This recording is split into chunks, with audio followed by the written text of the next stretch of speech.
안녕하세요, 여러분. 오늘은 나르시시스트의 분노와 그 원인 심리적 분석이라는 주제로 이야기해 보려고 합니다. 나르시시스트와의 관계에서 종종 겪게 되는 분노는 매우 혼란스럽고 고통스러울 수 있습니다. 나르시시스트의 분노는 왜 그렇게 쉽게 폭발하는지, 그 이면에 어떤 심리적 원인이 있는지를 이해하는 것이 중요합니다. 오늘은 나르시시스트의 분노를 심리적으로 분석하고 그 원인을 파악하며 구체적인 예시와 관련된 통계, 사례 연구를 통해 이를 보다 깊이 이해해 보겠습니다. 먼저 나르시시스트의 특징을 이해하는 것이 중요합니다. 나르시시스트는 자신에 대한 과도한 관심과 칭찬을 원하며 타인의 비판에 대해 매우 민감하게 반응합니다. 그들은 자신의 이미지와 자존심을 보호하기 위해 끊임없이 노력하며 이를 위해 타인을 조작하거나 통제하려는 경향이 있습니다. 이러한 성향은 그들이 불안정한 자존감을 가지고 있다는 것을 반영합니다. 연구에 따르면 나르시시스트는 높은 자존감을 가지려고 노력하지만 내면적으로는 매우 불안정한 자아를 가지고 있습니다. 이로 인해 그들은 자주 타인의 인정과 칭찬을 필요로 하며 작은 비판에도 크게 동요하게 됩니다. 나르시시스트의 분노는 주로 세 가지 주요 원인에서 비롯됩니다. 자존심 손상, 통제 상실, 그리고 내부 불안과 갈등입니다. 첫 번째 원인은 자존심 손상입니다.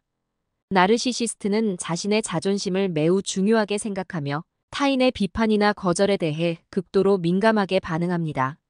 이들은 자신의 이미지를 보호하기 위해 과도한 노력을 기울이며 자신의 자존심이 손상될 때 강한 분노를 느끼게 됩니다. 예를 들어, 나르시시스트는 직장에서 상사나 동료의 비판에 대해 크게 분노할 수 있으며 이를 개인적인 공격으로 받아들입니다. 사례 연구를 통해 구체적인 예시를 살펴보겠습니다. 앤드류는 매우 성공한 사업가로 자신의 업적에 대해 큰 자부심을 가지고 있었습니다. 그러나 어느 날 그의 상사가 그의 사업 계획에 대해 비판적인 피드백을 주었을 때 앤드류는 즉시 분노를 폭발시켰습니다. 그는 상사의 비판을 자신의 자존심에 대한 공격으로 받아들였으며 이를 참을 수 없었습니다. 앤드류의 분노는 상사의 비판이 그의 자존심을 손상시켰기 때문이었습니다. 두 번째 원인은 통제 상실입니다. 나르시시스트는 자신의 삶과 주변 사람들을 통제하려는 강한 욕구를 가지고 있습니다. 이들은 자신이 통제할 수 없는 상황이나 사람들에 대해 큰 불안과 분노를 느낍니다.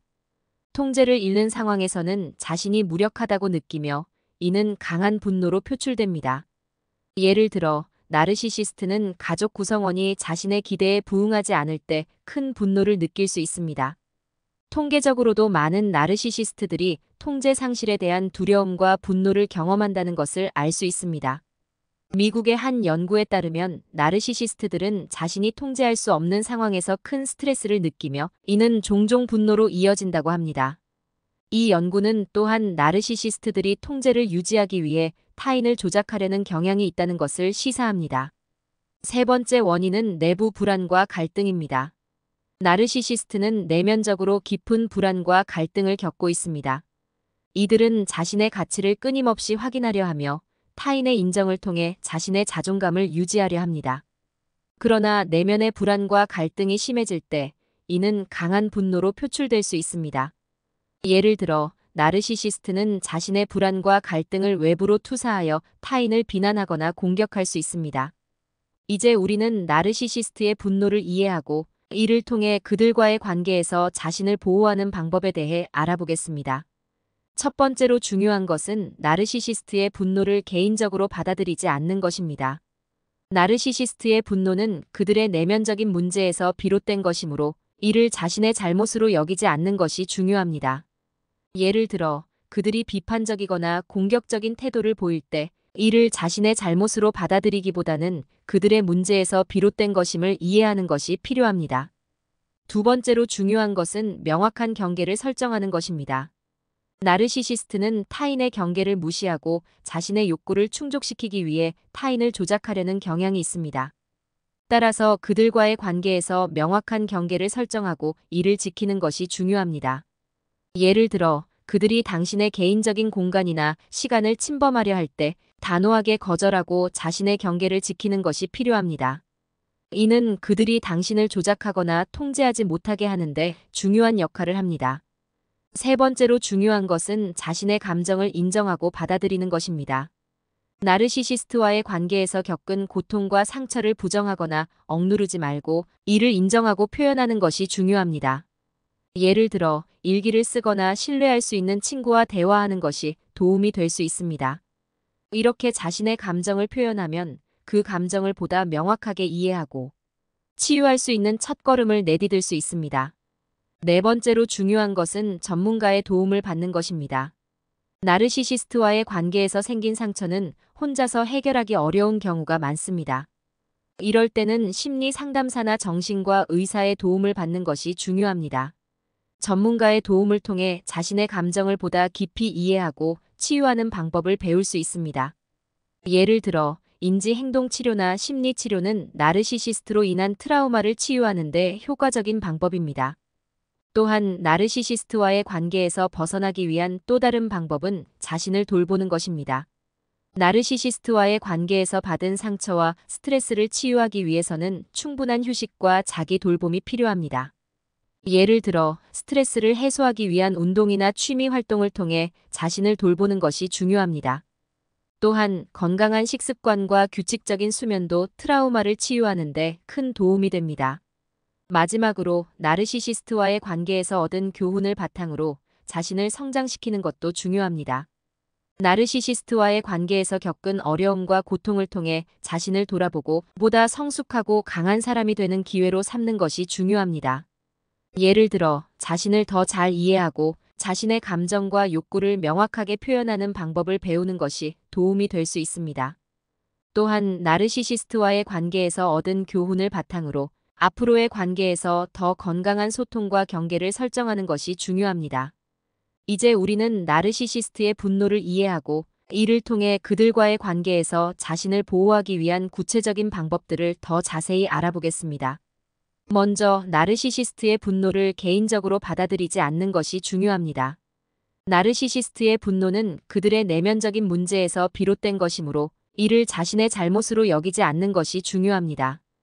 예를 들어 그들이 비판적이거나 공격적인 태도를 보일 때 이를 자신의 잘못으로 받아들이기보다는 그들의 문제에서 비롯된 것임을 이해하는 것이 필요합니다. 또한 명확한 경계를 설정하는 것도 매우 중요합니다. 나르시시스트는 타인의 경계를 무시하고 자신의 욕구를 충족시키기 위해 타인을 조작하려는 경향이 있습니다.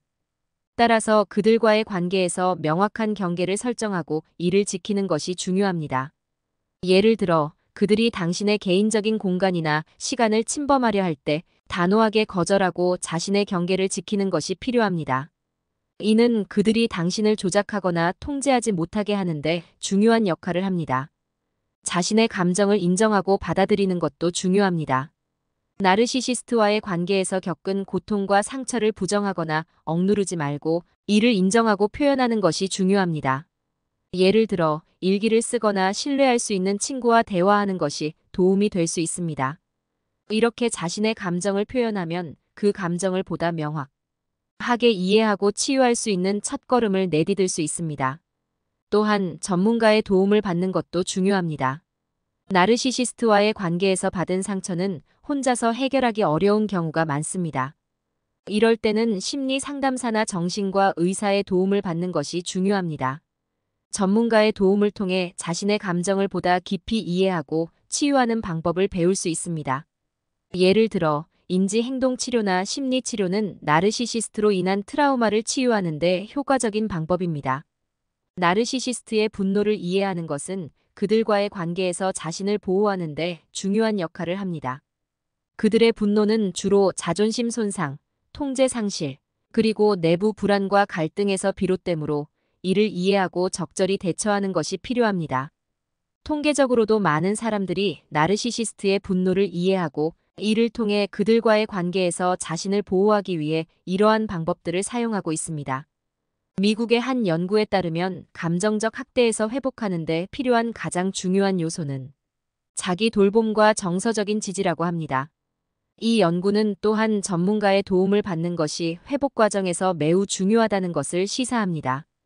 결론적으로 나르시시스트의 분노를 이해하고 이를 통해 그들과의 관계에서 자신을 보호하기 위해서는 그들의 행동 패턴을 주의 깊게 관찰하고 자신의 감정과 직감을 믿으며 명확한 경계를 설정하고 자신의 감정을 인정하고 받아들이는 것이 중요합니다. 또한 다른 사람들의 조언을 듣고 자신의 자존감을 높이는 것도 필요합니다. 이러한 방법들은 나르시시스트로 인해 생길 수 있는 상처를 예방하고 보다 건강한 삶을 사는 데 큰 도움이 될 것입니다. 오늘의 이야기가 여러분에게 도움이 되길 바라며 여기서 마치도록 하겠습니다. 감사합니다.